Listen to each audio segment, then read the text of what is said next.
Hello again. This is another health and safety story. It happens to be one of my favourites, and when you've heard it, I think you'll realise why. It's called Where There's Wilf, There's a Way.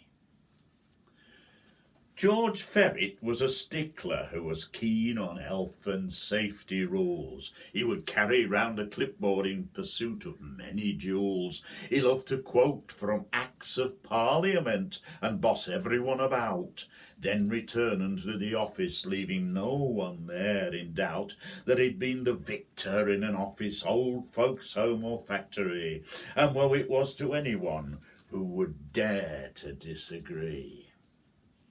One day, George went to a toy factory at just 3 stories height, where he bullied Wilfred Atkins to make his business right. He left a hefty list of items that Wilf was meant to do, and then back a fortnight later to see if Wilf had followed through.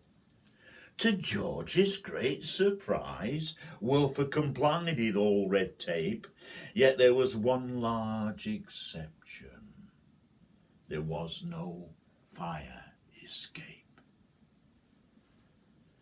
George ordered Wilf to take him upwards to the topmost floor. He said, "You must have a fire escape constructed and put a notice by each door." Wilf replied, "I must object to this expense as I'm the only worker here." George said in bureaucratic tone, "Regulations are regulations. I thought I'd made that clear. Next visit I expect to see evidence of fire drills and posters everywhere, or you will face some crippling fines. Obey these guidelines or beware." 2 weeks went by and George returned the fire escape to view, and still there was no sign of one. He knew what he should do. He said, "We shall go back to your office, which is on the topmost floor, where you can tell me why there is no fire escape. I shan't remind you any more."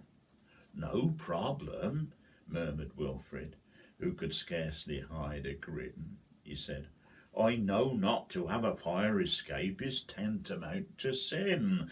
This metal ring that you see is fastened to the floor like so.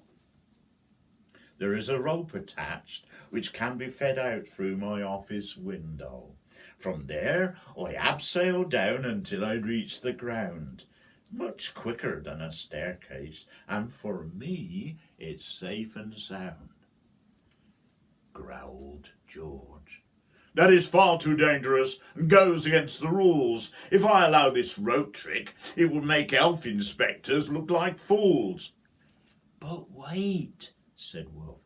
"I am a mountaineer, and it's the safest way I know, as I could trip and break me neck as down those steps I go. Besides, my workers like the spectacle and react more quickly to the bell. I've proved it time and time again, and there's little else to tell." "Now you've gone too far," said George. "You're down to your last throw. Be sure it's fixed next time I come. The consequence you know."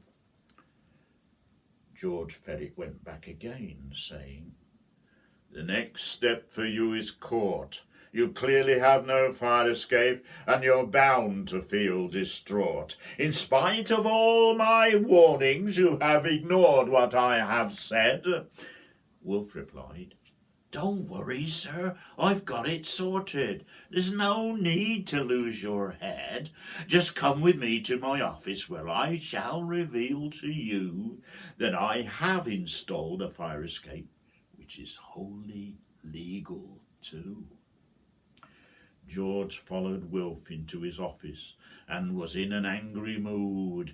He'd never lost a battle, and he found Wilf Atkins rude. He asked, "Where is this fire escape? I don't see one at all."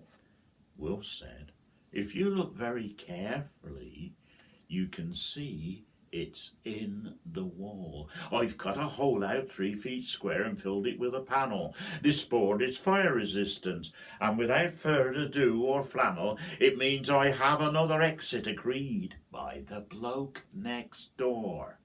And since this is above board and legal, you need visit me no more. Poor George said, I'm not sure about the rules on this, and we'll have to check things through. And if this is another trick of yours, it'll be the end of you. Besides, I fail to see the notice. That should be somewhere on this floor, said Wilf.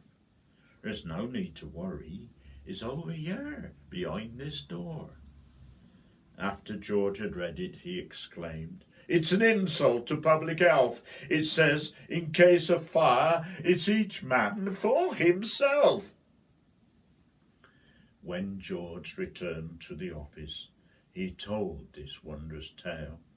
Said Don, if you insist upon this fire escape, you know you're doomed to fail.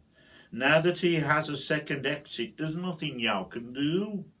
You won't want to hear old Wilfrid gloat. Now he's put one over you.